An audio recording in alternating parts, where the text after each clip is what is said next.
David, where are you? I've been waiting for you the whole evening. The dinner got cold, so I had to finish my meal without you. I still left some food on the counter, in case you come home with an empty stomach. Oh, I'm so sorry, darling. I forgot to tell you.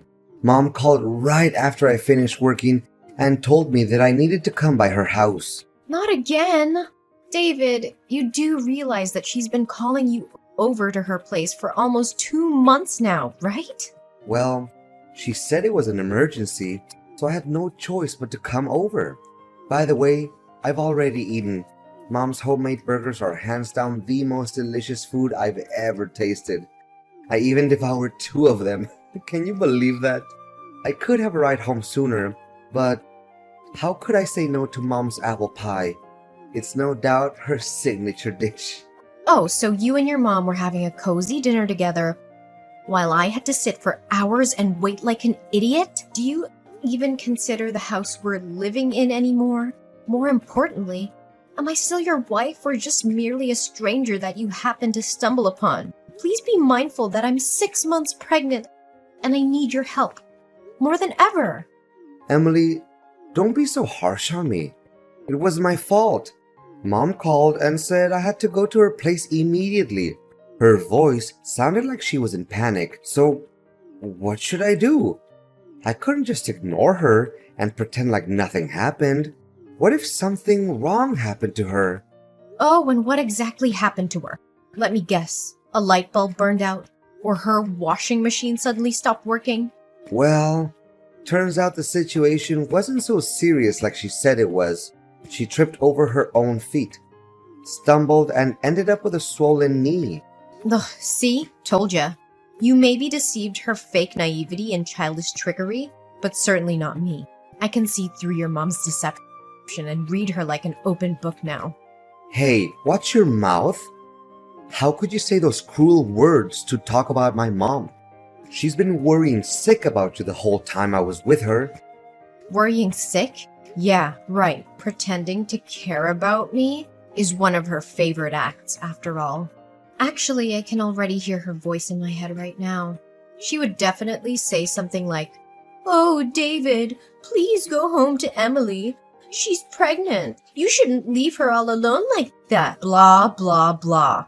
Look, right after I took care of her wound, she even urged me to rush home to check on you. Despite being so much in pain, she's still concerned about you. What else do you expect? I bet you could never find a mother-in-law as sweet and loving as Mom. Please be more grateful and stop insulting my mom. You call that an insult? Then you surely have no clue what a real insult is. I don't see anything wrong with what I said about your mom. In fact, she deserves to be called much worse than that. You know, I had to refrain myself long enough from calling your mother out of her misdemeanors. And it's all for the sake of our marriage. But now, not anymore. Mary needs to be aware and responsible for her despicable actions. Emily, you're crossing the line. You know that? Don't even think that I'm just gonna be here all day listening to your insolent comments about my mom. She's a lovely woman, and she deserves nothing but respect. Especially respect from her so-called daughter-in-law. What about me? I'm not worthy of getting any respect from you and your mother? Even just a tiny bit? Have you ever deigned to care about my feelings? Or how terrible my body is as our baby's due date is getting closer and closer? My stomach is upset all the time. I have heartburn, my appetite has disappeared, and I have to rush to the restroom from time to time to vomit. But I bet it's none of your concerns, right? The only thing that's going on in your head right now is your mom's nonsensical excuses to force you to come over to her place. Emily, of course Mom and I care about your well-being. She's always afraid of you being all by yourself in the house. That's why she even thought of giving us a puppy to keep you accompanied. Nevertheless, you conveniently said no to my mom's kindness, which makes her really sad and disappointed. Oh, don't make it seem like your mom was the victim. How is raising a puppy gonna help me other than worsening my morning sickness symptoms? So you still refuse to admit your guilt Huh? My mom even intended to starve herself for a whole day that day, and I had to go dash to her house just to make sure she was okay. It took me almost 1 hour just to convince her to get something to eat. After making her extremely upset, you didn't even bother to call my mother and check on her. She knows that I have a severe pet allergy because I already told her that a million times. Yet, I had to repeat myself for at least 100 times that I don't want a pet, and she still refused to understand. From my perspective, she intentionally came up with that absurd idea just to make my life more miserable than it already is. One thing I don't understand, why do you always disregard my mom's good intentions? Do you remember the last time she made a whole delicious chocolate cake just for you? You ate one piece and then you rushed right to the toilet to vomit all over the place. What? Now you're blaming me for that too? I never wanted to do that, but it's something that a pregnant woman can't control. You should know that better than anyone.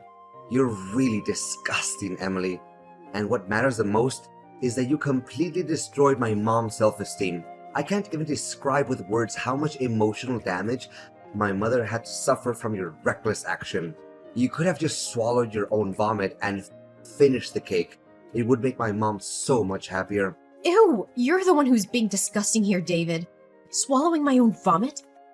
Have you lost your mind? David, look, you're creeping me out with your obsession over your mom. I think it's about time you start correcting your behaviors and pay more attention to me and our kid. Or else I'll be the one who reconsiders our marriage. I'm not in a mood for jokes, David. Fine, whatever you say. Jeez. Sometimes I feel like you're the one who is acting more like my mom, not my mom herself. David, you're supposed to be here at the hospital. I almost lost my baby. Where are you? Calm down, Emily. I heard you. I'll be there soon enough. It's just that 1 hour ago, Mom called me claiming that her house was on fire.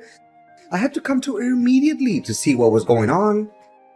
Are you sure it's not just another trick that your mom made up out of nowhere just to seek your attention? If you want to hear my realist opinion, I actually lost track of how many times you've been blindsided by your own mom. Hey, if you don't have anything good to say about my mom, then I suggest you keep your mouth shut. Okay? You always get under my skin whenever you come up with these groundless accusations to talk about my mother. Then what kind of accident was it this time? Can you make it clear to me? I guess it can't be more foolish and empty-headed than last time, and many other times before. Well, Mom forgot to turn off the stove and caused her pot of soup to overflow. She didn't know how to resolve the situation, so she called me up for help. The way she talked about it made me believe that something was seriously wrong. There wasn't any other way for me but to come and check on her. A pot of soup? You must be kidding. She could have just easily handled it by switching off the stove. Honestly, a 3-year-old kid could come up with such a resolution without even thinking. Well, my mom did as you told, but she still insisted that I come over to check if everything was actually okay.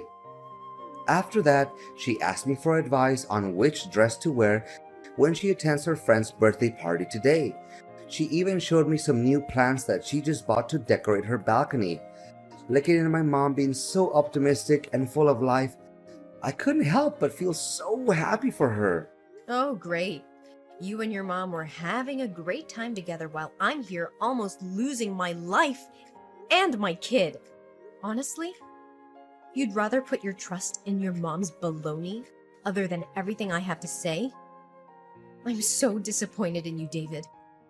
Now I have to lie and think about what forces made me come to the decision of marrying you in the first place.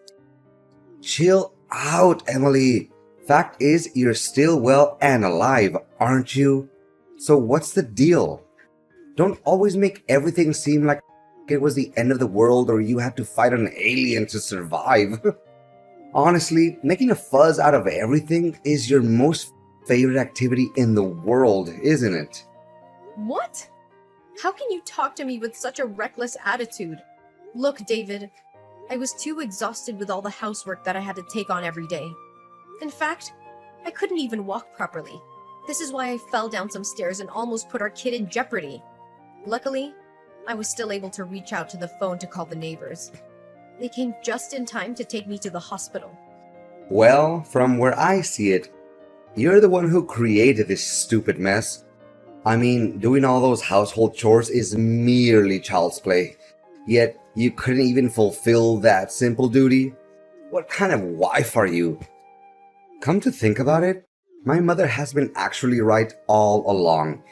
You're nothing but a useless woman who has to complain about everything she does.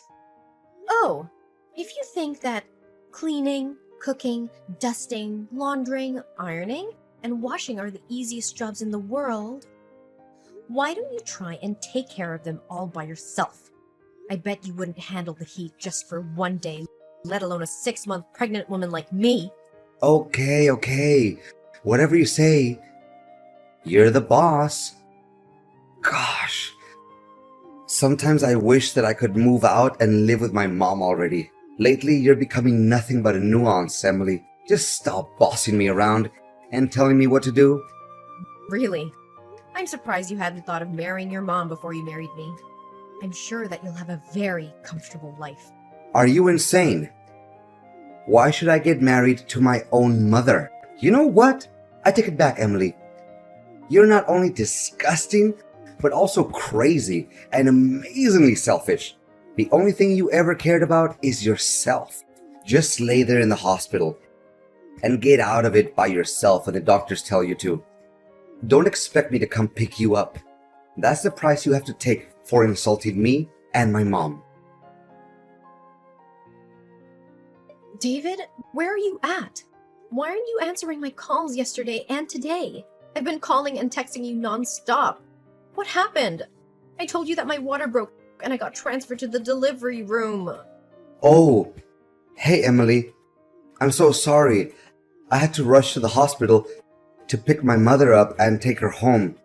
She just said she had surgery and had to have her appendix taken out, and she was too weak to drive home all by herself.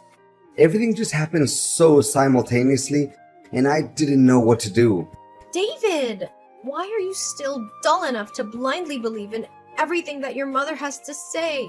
My health and my safety doesn't mean anything to you, right? Moreover, our kid also means nothing to you? What kind of a husband and father are you really? Emily, what could I possibly do in that situation? My mom was all by herself, and she almost fainted while she was talking to me on the phone. It honestly broke my heart when hearing her feeble voice on the phone. What about me? I had to give birth to our child on my own because you didn't show up at the hospital. My water broke suddenly yesterday and I was in a great panic. Fortunately, that neighbor guy heard me crying and he drove me to the hospital. He used my phone and tried to contact you numerous times, but you weren't responding. Well, I'm sorry, Emily, but just as I told you, my mom also needed my help. I also had to drive her all the way from the hospital to her house. I wasn't sitting idle, you know. What about after that? Why didn't you come to me immediately after your mom got home? I guess your mom just randomly made up a nonsensical excuse to keep you by her side, right? Well, even if she did do that, it wouldn't appear to me as shocking news either. Emily, how could I go home knowing that my mom wasn't feeling well? She was still in pain. She couldn't even walk by herself. I would be an undutiful son if I didn't stay there and take care of her. Well, yeah. Based on what you've been doing to me since I got pregnant, I'm not even surprised by now. The filial piety that you hold for your mother nearly caused tears to roll down my face. If your mom allows, maybe you could spare a little precious time to come by and see her son's face? Oh, we have a boy? That's awesome! You rock, Emily! You know that me and my mom have always wanted a boy. Now our wish has finally come true. I'm so excited to tell my mom about this. She's always been my biggest supporter, and I know she'll be thrilled. Your biggest supporter? Yeah, right. Maybe I should also buy her some pizzas along the way. She's still sick at the moment. so she can't cook for herself. Me and my mom could even hold a small party to celebrate the amazing news we've just received, don't you think? Yeah, whatever for all I care. Oh, do you still need me to go over there and pick you guys up? Mom just told me that I had to buy some medicines for her and drop them off at her place. Unfortunately, the pharmacy is not on the way to your hospital, but Mom told me that I need to get the medicines for her as quickly as possible. So, can you just wait a little while? Or if you're in a hurry, you could even catch a taxi and go home by yourself. Well, I bet you would say something similar. You know what? Our kind-hearted neighbor has just agreed to help drive me and our kid home. So no need for your concerns. Thank you. Really? That's so nice of him. Don't forget to thank him on my behalf.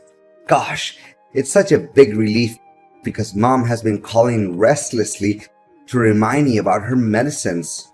Yeah, right? In the end, it's all about doing everything to keep your mom happy and satisfied, right? Me and our son don't hold any importance to you. How could you not even bother to ask about our son's name? Oh yeah, I totally forgot about that. Sorry. So, what is our boy's name, Emily? Please fire away. I can't suppress my excitement any longer. Did you name him as we discussed before? Our boy's name? Bruce Thompson. A great name, isn't it? Oh yeah, we've agreed to call him Bruce. But why does he have your family's surname? Shouldn't he carry my family's last name? I mean, I'm his father, right?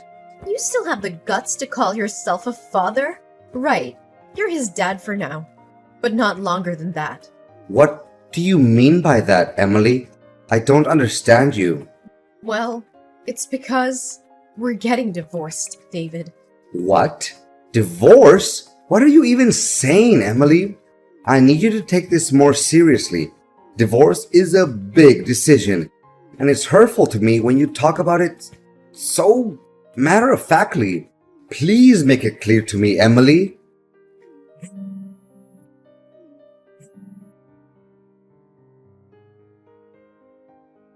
Emily, please answer my calls. We seriously need to talk.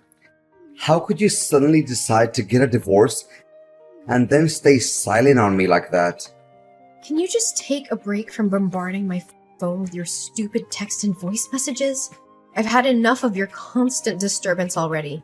But, Emily, why all of a sudden you just moved out of our house and left me with divorce papers on the dinner table?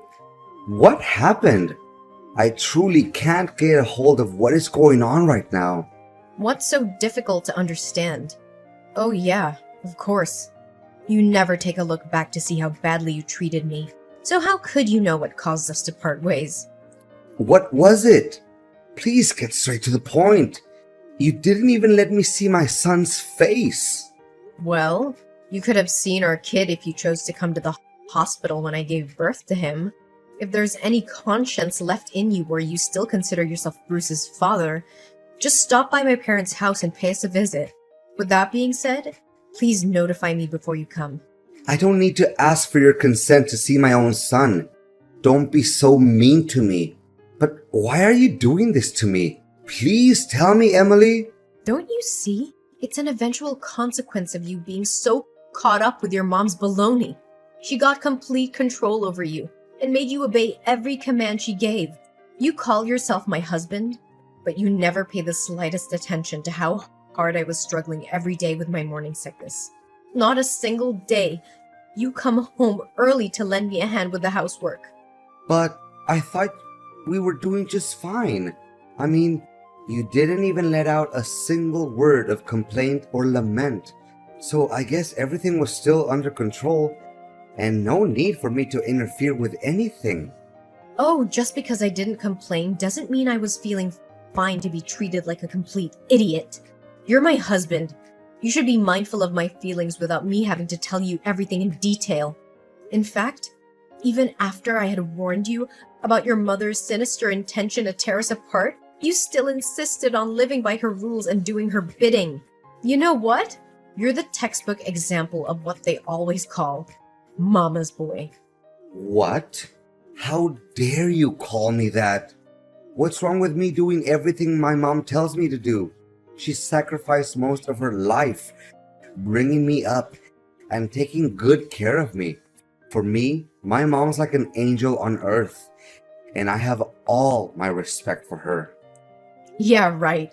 If Mary was so innocent and kind and sweet, like you always say, why did she waste her time making up a story in which she had to go to the hospital for an appendix surgery and made you come to pick her up? To make matters worse, it was the day our son was born, and you weren't even there to see him, nor take care of me. What do you mean? She didn't even make anything up. She was in the hospital that day. Well, I actually came to the doctor's office, which your mom attended, and asked the doctor about her hospital stay. Turns out, she went to the hospital for back pain, and there was no surgery. I can show you the report that the doctor gave me. You were completely fooled by your own mom, David. And for the record, it's obviously not the first time your mom has lied to you about something. So don't be too shocked about it. What? So she lied to me about that? I can't believe it. Suit yourself whether you choose to believe it or not, but please hurry up and sign the divorce documents. I can't wait to get away from you and your toxic mother for good. David didn't want to let go of me and my kid. He showed up every day at my parents' house, begging me to come back to him. As he refused to sign the divorce papers, I had to present evidence of him mistreating me during my 9 months of pregnancy, which allowed me to gain full custody of my son. The divorce still went through, even though David didn't sign the papers. He tried to apologize to me and begged for us to get back together. However, he couldn't come up with any better excuses other than his mom's biggest wish was to have a grandson, and I couldn't help myself but sarcastically laugh about it. A few months later, after our divorce, David's mom called him and said that she had major stomach pains and cramps. David took her to the emergency room, and you know what? She actually had appendicitis. I wonder if the appendix can grow back. At least David could finally see what a chronic liar his mom is. During the 6 years of marriage with David, I honestly never thought that we would end up like this. Nonetheless, the outcome of a marriage is something that we can't control, especially when it's sabotaged by someone close to us. In my case, my own mother-in-law. Or should I say, ex-mother-in-law. In contrast to what I thought, after the divorce, I actually feel free and more relaxed than I have felt in a long time. As I set out on a new journey to regain my self-value, my inner strength is solidified day after day with the help of my family and friends.